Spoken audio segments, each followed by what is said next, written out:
She was just 15, kidnapped, raped, and left for dead in the middle of nowhere. With no arms and no one to help her, she faced the impossible, and yet she survived. This is the true story of Mary Vincent, a story of terror, brutality, and unimaginable courage.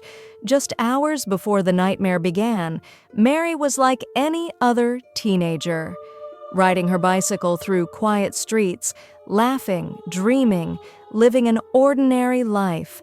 She had no idea that one day her world would be shattered forever. It was a warm summer day, the kind of day when danger seems impossible.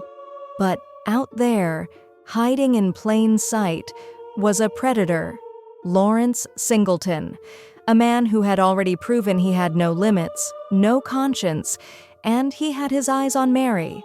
One wrong turn, one moment of misfortune, and Mary Vincent's life would be changed forever. Before we continue, one quiet thing. It costs nothing to like and subscribe, but it helps these voices reach further. It tells the victims that someone is listening, that someone cares. If you believe these stories deserve to be told, your support can make that possible.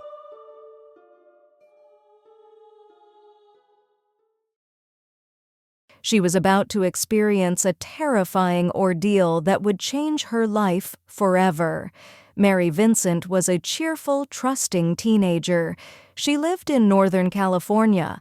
Like any normal teenager, she enjoyed her afternoons, loved riding her bicycle around town with friends, and looked forward to spending time with people she cared about. Mary was the oldest of 3 children, with 2 younger siblings. Her parents worked hard to provide a stable and supportive home, her father in construction, and her mother caring for the household and the children.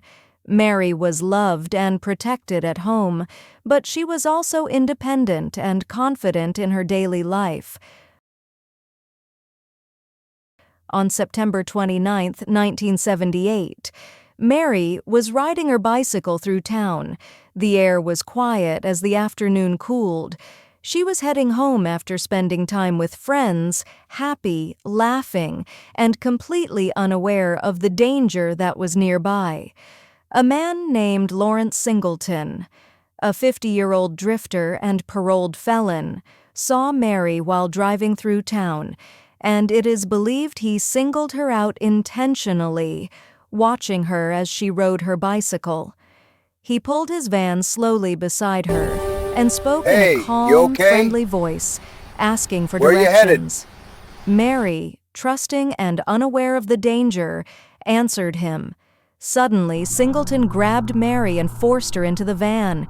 She screamed and kicked, trying to break free, but the quiet street was empty. No one was nearby to help or even notice. The van doors slammed shut and it began to drive away, taking her farther from safety with every second. Mary was kidnapped. She was alone, terrified, and entirely in Singleton's control. Her life or death situation had just begun.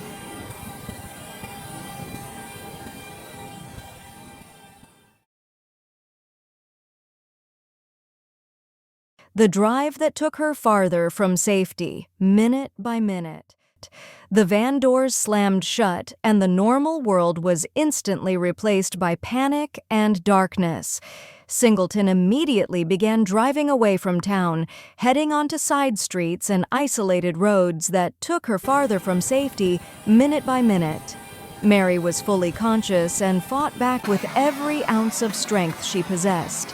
She screamed, struggled, and tried to push him away, but Singleton held her tightly, pinning her against the seat. At times, he covered her mouth to muffle her cries, ensuring no one could hear her.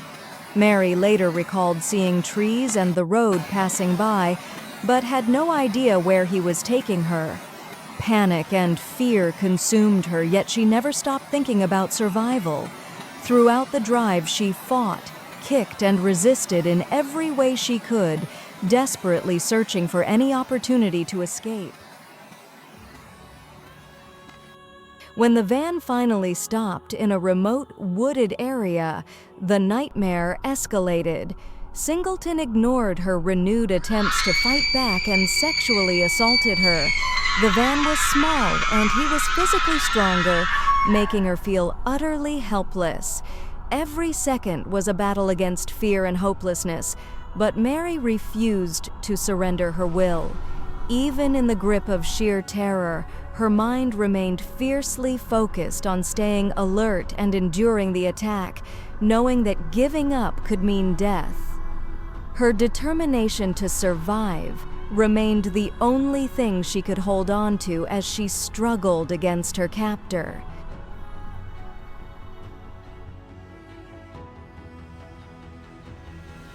Kidnapped, raped, but it was not the end of her nightmare.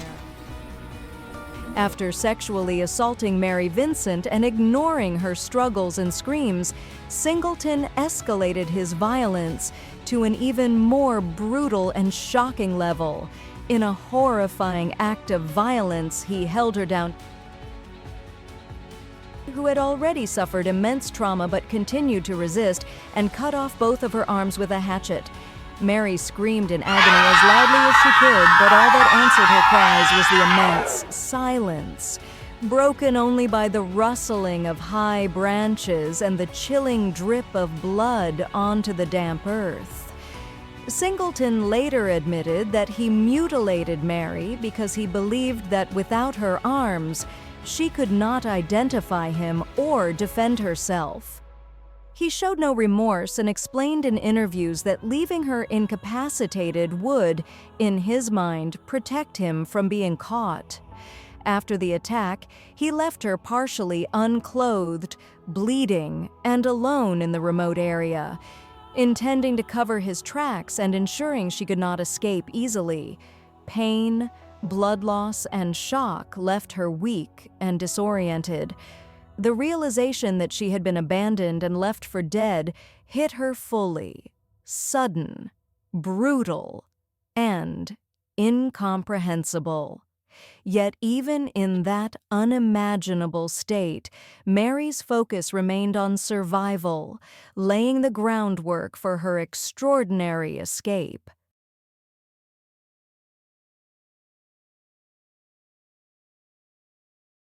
Abandoned and broken, she found a strength that was greater than the pain. Despite her severe injuries and immense pain, Mary Vincent refused to give up. The forest around her was quiet, isolated, and unforgiving, the heavy scent of pine and dirt filling the cold air. But her will to survive was stronger than the shock and trauma. Using the stumps of her arms and her legs, Mary began to crawl and drag herself through the forest, moving inch by agonizing inch. Each movement was a torture, but she focused on one thought: she had to stay alive. She looked for landmarks, any sign of a road, a house, or someone who could help her. Hours passed, but she did not stop. Her determination, resourcefulness, and sheer strength kept her going. Eventually, Mary reached a road and was spotted by a passing motorist, who immediately called for help. Emergency services arrived quickly, and she was rushed to the hospital. At the hospital, Mary underwent multiple surgeries to stabilize her condition and prevent infection. The medical team worked tirelessly to save her life, and she began the long process of recovery and rehabilitation.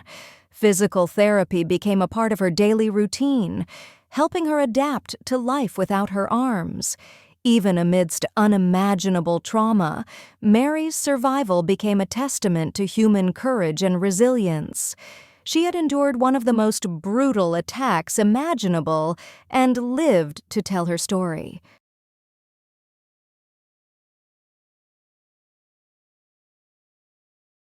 Mary Vincent's survival set a powerful chain of events in motion. Despite catastrophic injuries and extreme blood loss, she remained conscious and aware enough to help law enforcement. From her hospital bed, Mary provided investigators with critical details about her attacker, his appearance, and his van. Police moved quickly. In October 1978, just days after the attack, authorities identified and arrested Lawrence Singleton. Physical evidence, witness information, and Mary's testimony all pointed directly to him. Against every attempt to silence her, the girl he had left for dead became the reason he was caught. Singleton's case moved through the courts, and in 1979, he was convicted of rape and mutilation. The sentence stunned the public. He was given 14 years in prison, a punishment many believed was shockingly lenient for the severity of his crimes. The outrage deepened when Singleton was released on parole in 1987, after serving only 8 years. Mary faced her attacker in court and testified against him, reliving the most horrific moments of her life so that justice could be served. While Singleton's punishment was measured in years, Mary's consequences were permanent. Her recovery was long and relentless.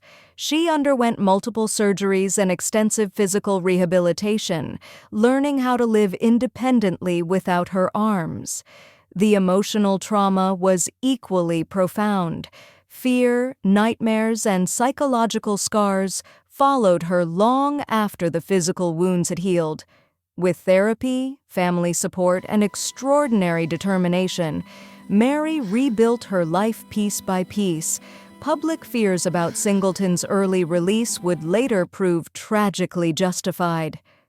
On February 21, 1997, nearly a decade after his parole, Lawrence Singleton murdered another woman, Roxanne Hayes, in Florida. The crime confirmed what many had warned for years. The justice system had failed to stop a dangerous predator when it had the chance. Mary Vincent's case became a chilling reminder that survival does not always guarantee justice, and that the cost of lenient sentencing can be measured in lives.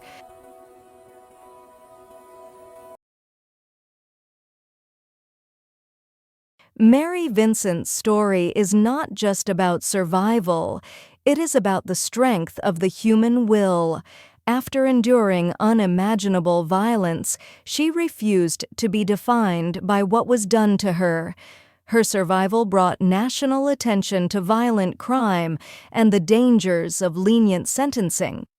More importantly, her courage inspired countless survivors to speak out and fight back in their own way. Today, Mary Vincent is remembered not for what she lost, but for what she overcame. Her story stands as a powerful reminder that even after the darkest horrors, For me, life can be reclaimed. It was a tragedy. It was a tragedy.